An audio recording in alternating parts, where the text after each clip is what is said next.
Hi, I'm Rhonda Weckler. I'm an artist in residence at the Museum of Arts and Design here in New York City, and I'm on my fourth week now working on some art projects on my dining table here. I often make sculptures using materials you can find in your home, like this sculpture made of a single unbroken piece of aluminum foil.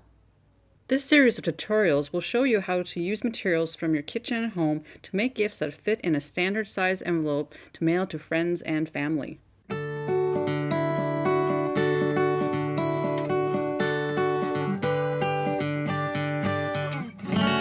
This episode's project was inspired by this Victorian woman's portable sewing kit that was set in a walnut shell, and this still life painting by David Scott Evans from the late 19th century, and these 17th century life-size earthenware peanut sculptures from the Qing dynasty.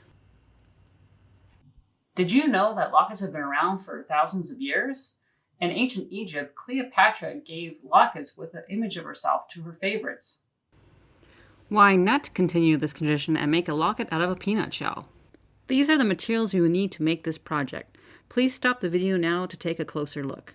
Look at all these beautiful peanuts. Sometimes it's fun to just experiment to see what happens with different techniques. These were painted first with tinted white glue, then highlighted with a blue permanent marker. These were painted first with nail polish, then sanded with a nail file and then soaked in blue food color. These were sanded first to remove the texture, then soaked in food coloring briefly. These were just drizzled with different colors of nail polish. The easiest, most dependable technique was this one. First, tinting white glue with food color and coating the shell with a thick layer to give it a jewel-like enameled look. All of the experiments shown were coated with a clear nail polish to finish. This last technique is what we will use to make our peanut locket. The type of locket we are making is a slide locket, which uses attachment at the top as a hinge, like this late 19th century locket. The hinge on the peanut will also be where a cord or chain can be attached. To fit in a standard size envelope, make sure a half of the shell is less than a 1/4 inch wide. You may need to sand the edges to fit. Look for flawless shells that have high bumpy ridges for this technique. To divide the shell in half, look for where the shell has already started to crack. Use the larger pair of scissors to gently crack the opening larger. Do the same on the opposite end of the shell. Now use a small sharp pair of scissors like manicure scissors to cut the rest of the seam. Open up and remove the insides.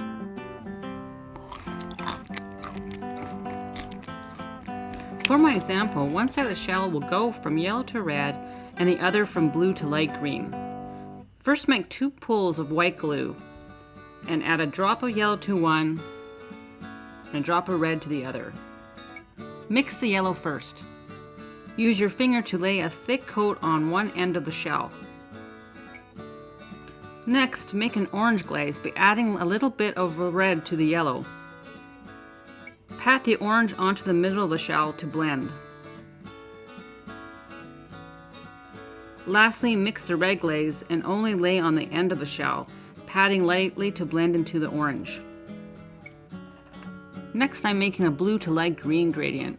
Add a drop of blue food coloring to a pool of white glue, and a very small drop of green to another pool. Repeat the same process of blending as the last demonstration.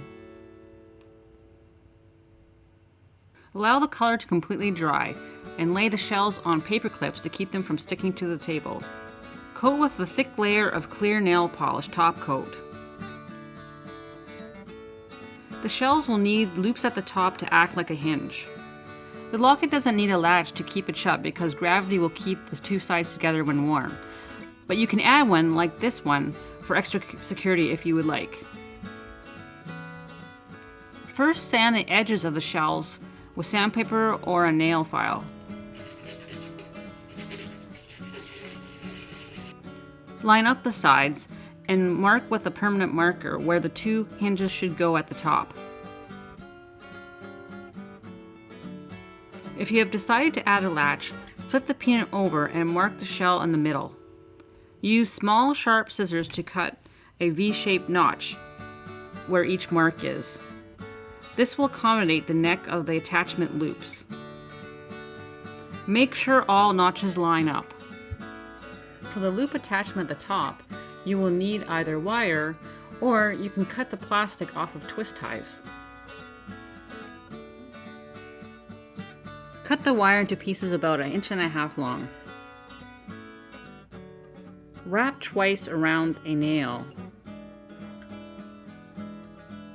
Twist the tails tightly together.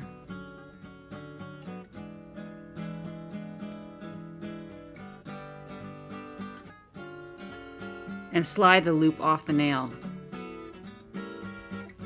You will need 4 loop attachments for the hinges. Bend each to fit in the shells. Place a drop of glue next to each notch. The wire should rest in the shell like a person in a bathtub. The neck of the loop sits in each nook with the loop head outside of the shell. Make sure all the loops align. If you are adding a latch, you need to make a loop with a wider diameter to accommodate the latch. Use a paintbrush handle or other wider rod-shaped object. To make the latch, fold the wire in half and twist the ends together. Make sure it can easily slide into the loop. Now bend it into a Z shape. Glue both parts into place. Next, tear paper up into small pieces. Torn edges blend together better than cut edges. Put a single piece of torn paper on each of the wire ends and allow to dry slightly before adding any other paper. This will help keep the wires from moving. Place more glue on top of this once it's dried slightly. For the next layers, use a paintbrush to spread around the glue and layer up new pieces of torn paper. Cover all of the interior, especially the edges, to make a strong shell. Before the glue has completely dried, check to make sure the latch and the hoop still align. Also make sure the hinges still align. Use a toothpick to adjust and align the hinges in place.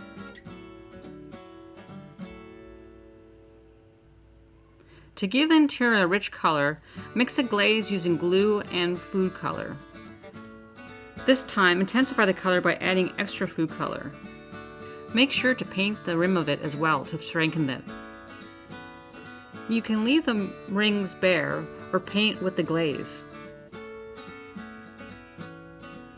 Once dried, sand the edge with a nail file or sandpaper to give a more finished look. Use clear nail polish to make the inside waterproof. You can also use a colored nail polish to intensify the color of the latch and the hinges. You will need 2 jump rings to attach the 2 shell halves together and lock it to a cord or chain. You can use manufactured jump rings, metal wire, or a covered paper clip like what was used on this pistachio locket. To make a jump ring from a paper clip, they need to be covered wire paper clips like this. Solid metal clips are too difficult to bend and cut. Wrap a loop of the paper clip around the end of a paintbrush handle or any other rod-shaped object. You will need to cut the ends of the paper clip off. You can use heavy scissors, but wire cutters like these work much better. To attach the locket, first open the ring up like this. Avoid stretching it open to avoid forming it. To attach your shell halves together, thread the jump rings through the loops and close the ring. You can sand the locket on its own or add a chain or cord. To add a photo, first print the image and cut it out. Seal with white glue, then press into the shell. Once dried, coat with clear nail polish to make it waterproof. Knock knock, who's there? It's a pair of surprise ladybugs. I don't have a printer, so I used these surprise ladybugs for my first video tutorial. This one is going to my roommate from undergrad, Trisha. She lives in Sudbury, Ontario. Don't forget to open up your locket before mailing so it can safely fit in a standard sized envelope. Well, thanks for watching. Join us next time when we're making Smoky pop-up cards. Stay safe out there.